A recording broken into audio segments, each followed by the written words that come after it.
Eitan Bronstein est un Israélien installé avec sa femme et son fils à Bruxelles depuis 2020. Il est aussi le fondateur du laboratoire de recherche antisioniste Decolonizer. En tant que membre du groupe qui est en train de commettre un génocide, il se sent un devoir particulier à dénoncer les crimes d'Israël. Cette position, il la partage avec Lauriane Nezimana, un Rwandais Hutu qui, il y a 30 ans, a également tenté d'empêcher les siens de perpétrer un génocide. Eitan Bronstein a voulu l'interviewer, notamment dans l'espoir que son témoignage permette aux Israéliens de comprendre qu'ils sont en train de se retrouver du très mauvais côté de l'histoire et qu'il est urgent de mettre fin au massacre des Palestiniens. Cette interview est disponible via le lien dans la description de cette vidéo.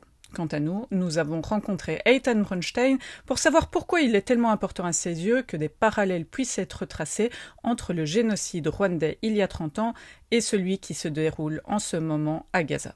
J'ai beaucoup de mal avec le génocide qui se déroule à Gaza par Israël. Et j'ai déjà fait plusieurs vidéos, de discours, discussions avec des Israéliens, mais d'autres aussi. Mais je pensais que ce serait intéressant de peut-être comparer les situations d'un génocide historique, avec les situations aujourd'hui pour mieux comprendre les génocides qu'Israël est en train de commettre à Gaza. Alors j'ai cherché, j'ai parlé avec des Serbes aussi, des Serbes pour essayer de parler du génocide de Srebrenica. Mais je n'ai pas réussi encore. J'espère que c'est possible au futur. Mais j'ai réussi à trouver Lauriane Nezimana, qui est Hutu, rwandais. Et on a devenu amis, je peux dire. Et oui, alors c'était l'idée, oui, de parler du génocide à Rwanda et voir un peu les choses différentes, mais aussi similaires entre le génocide à Rwanda et le génocide en Israël, ou en Palestine. Et justement, quelles similarités, quels points Oui. communs toi tu vois déjà entre ce qui se passe aujourd'hui à Gaza et ce qui s'est passé il y a 30 ans au Rwanda? Je pense que la chose la plus similaire, c'est le déni et l'ignorance des génocidaires même. Pour eux, ils sont les victimes. Et la média a joué un rôle très important d'incitation, en fait, et contre les Tutsis.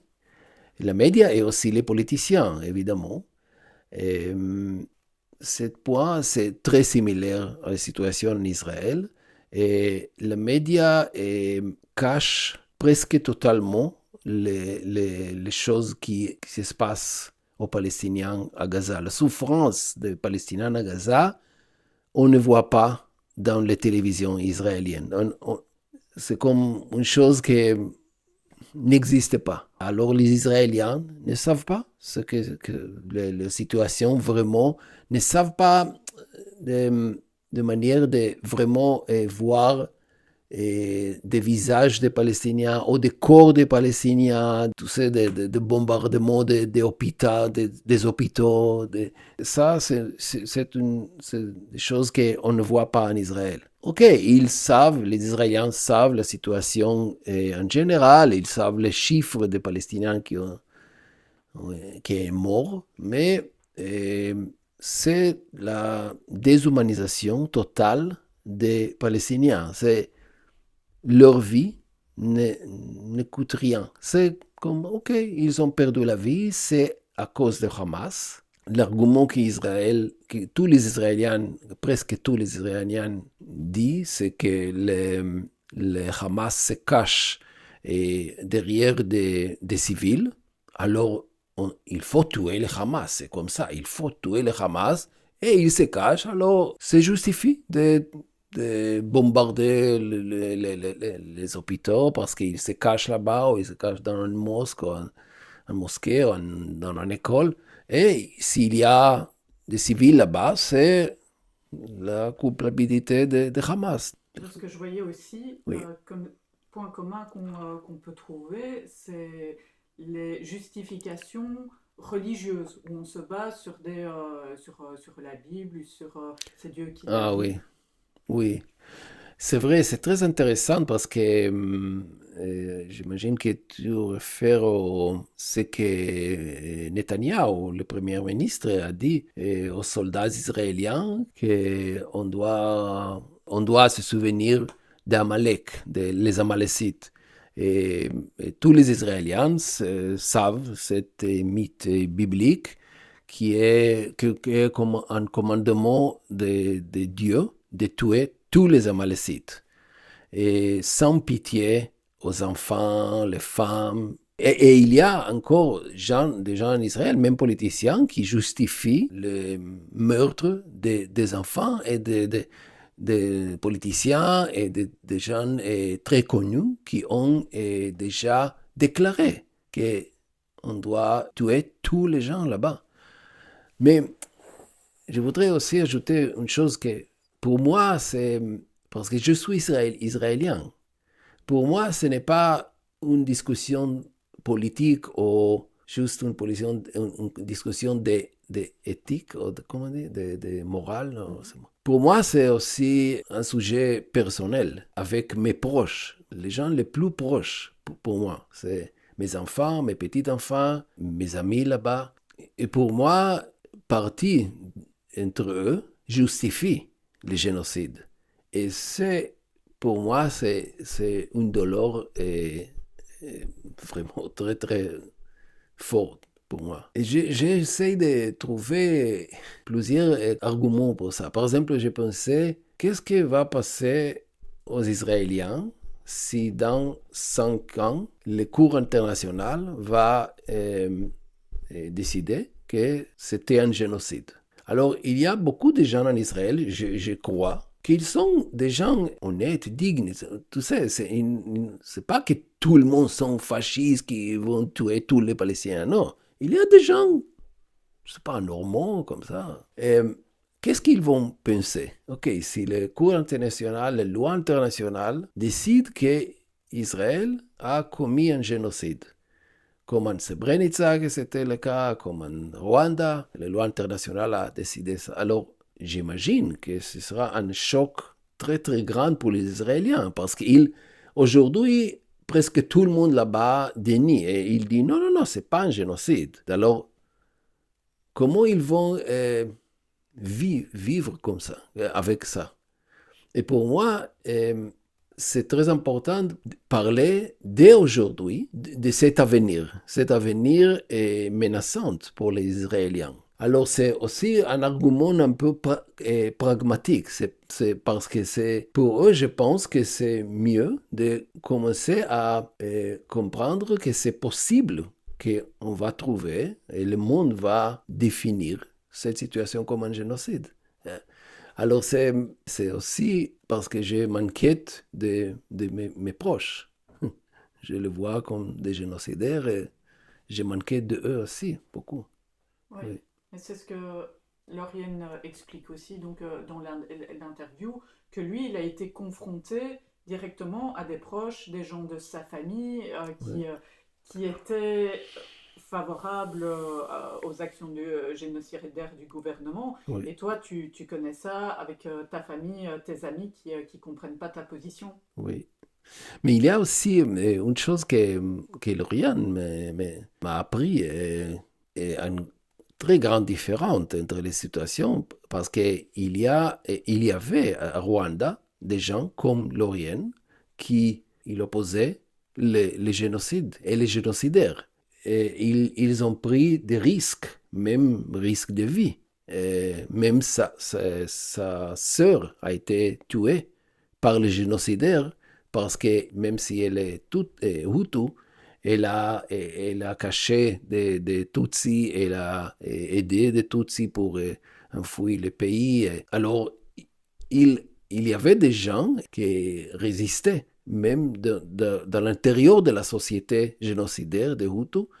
Ils ont résisté, ils ont opposé et ouvertement les génocides. Et en Israël, il n'y a pas.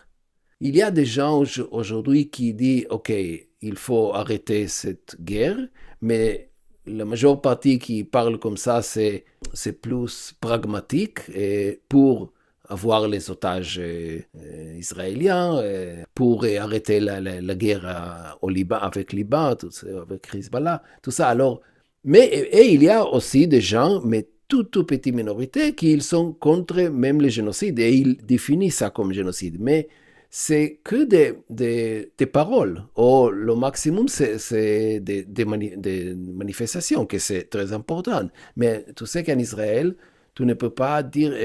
il y avait des cas que des gens qui ont manifesté avec des pancartes Stop the Genocide, et ils ont été arrêtés immédiatement. Alors, et même s'il peut parler de ça dans une manifestation, c'est que des paroles, mais pas vraiment, il ne fait pas vraiment des choses pour résister, pour essayer d'arrêter. Alors, c'est une différence avec les situations de l'Orient et d'autres Hutus qui ont essayé d'arrêter le génocide. Et comment tu expliques ça justement qu'on ait pu voir au Rwanda qu'il y avait des Hutus modérés qui ont protégé des Tutsis et que c'est quasi absent en Israël?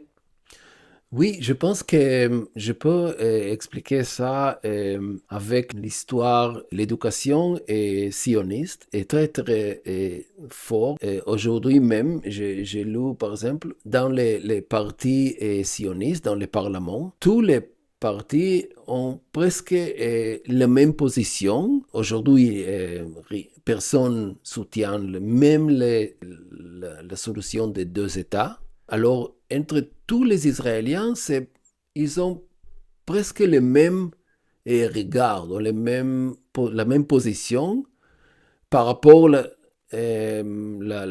régime, par rapport les solutions.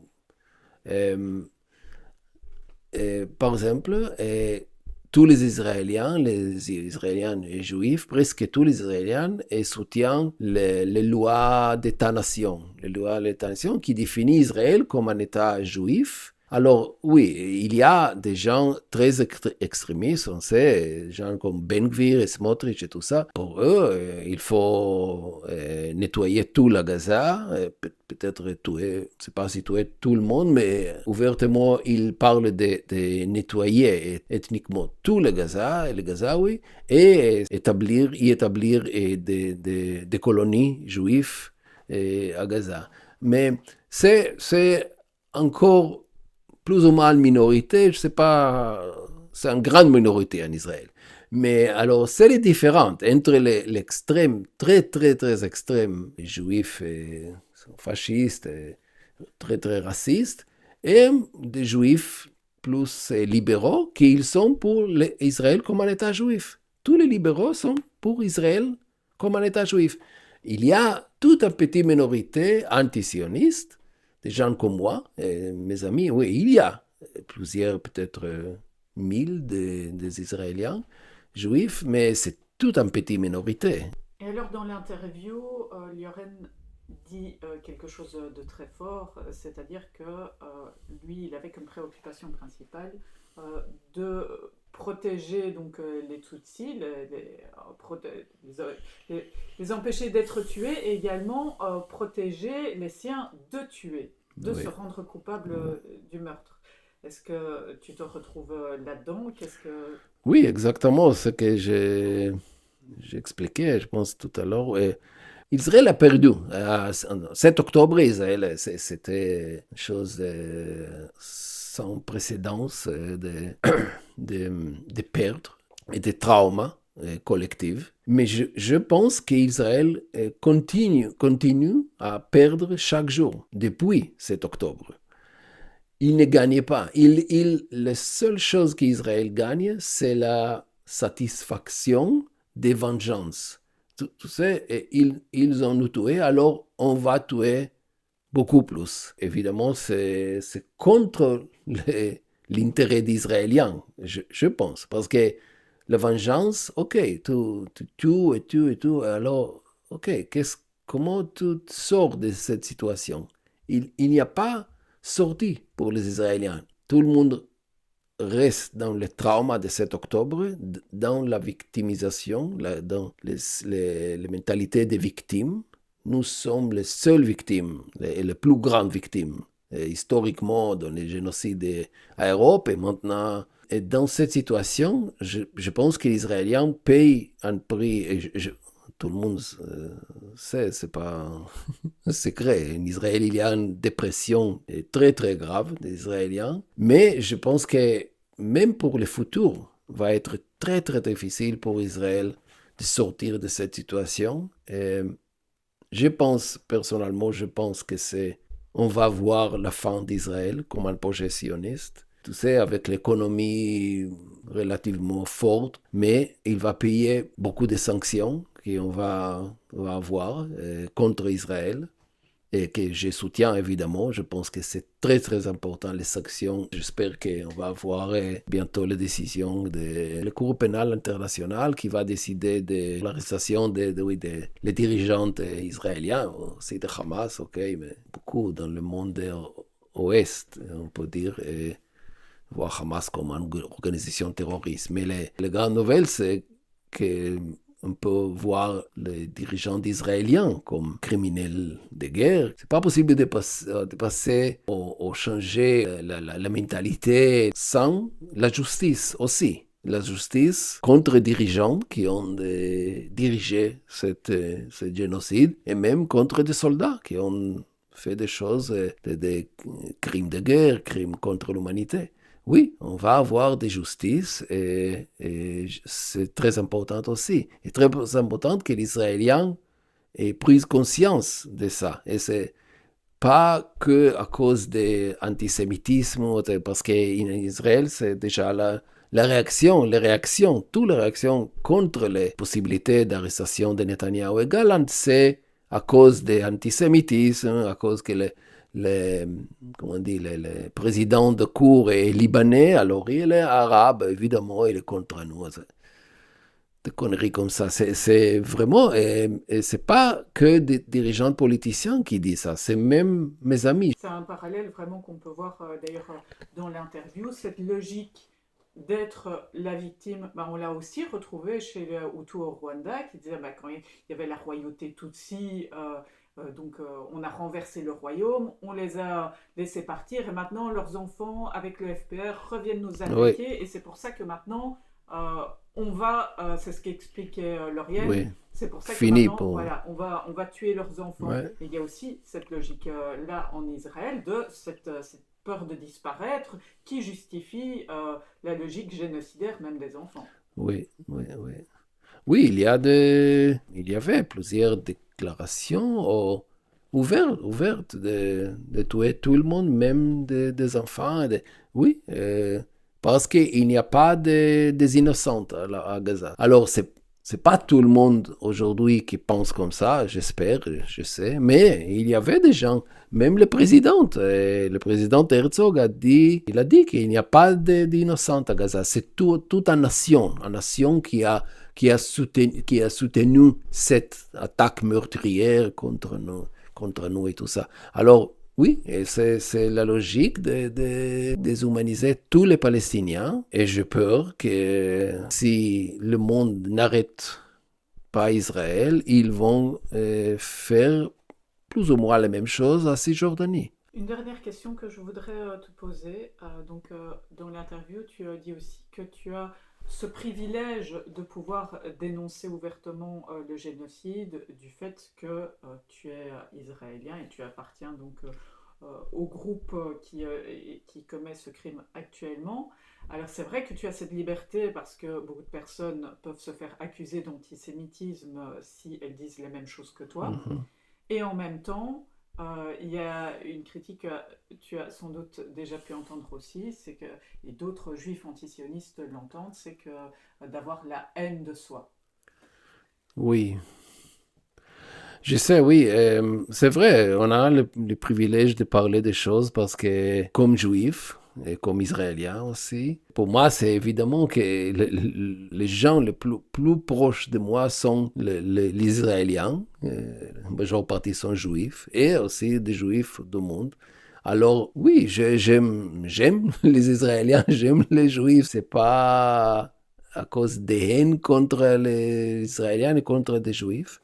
Ouais, non, Et non, mais tu vois ce que je veux dire, un peu cette critique que si on est juif, qu'on critique Israël, bah, c'est qu'on a comme un problème psychologique qui fait que on se déteste soi-même en tant que juif. Qu'est-ce que ça te fait cette critique qui finalement déshumanise aussi un combat qui finalement est universel en le réduisant à donc ceux qui critiquent Israël qui sont pas juifs, c'est de l'antisémitisme et les juifs qui critiquent Israël et qui sont ouais, antisionistes, c'est la haine de soi.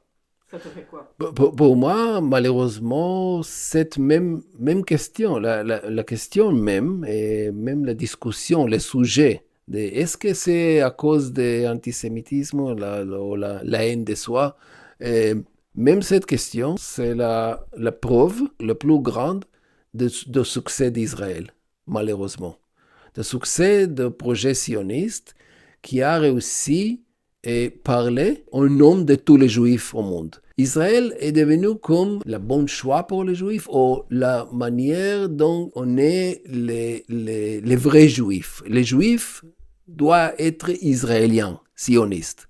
Alors, si tu parles contre les Israéliens, tu es contre tous les Juifs et c'est la réussite d'Israël, malheureusement. Mais on peut dire, la réponse est tout ça. Il y a des traditions juives très importantes, antisionistes. En Europe, on sait des mouvements très très importants à l'histoire qui s'appellent les Bund, mais il y a d'autres juifs qui et toujours été contre le sionisme. Et non, je sais qu'aujourd'hui, depuis que ce génocide se déroule à Gaza, et il y a beaucoup plus de juifs au monde entier qui s'engagent dans cette lutte contre Israël, contre le sionisme. Mais cette situation en Palestine oblige les Juifs à la prise de position contre les choses qu'Israël commet à Gaza. Alors, il y a beaucoup de gens, beaucoup de Juifs, beaucoup, et même des Israéliens, plus, je pense, à l'extérieur d'Israël, qui comprennent le vrai sens du projet sioniste et qu'il faut être contre ce projet. C'est pas la haine de soi, pas du tout. C'est au contraire. Pour nous, c'est question même de survie. Même de survie comme juifs, notre éthique est d'être solidaire avec les gens autour de nous, dans chaque pays où on vit, mais aussi en Palestine. Être juif, c'est être avec les gens opprimés. C'est le vrai sens d'être juif. Et pas l'oppression contre autres, et avoir des États-nations et tout ça.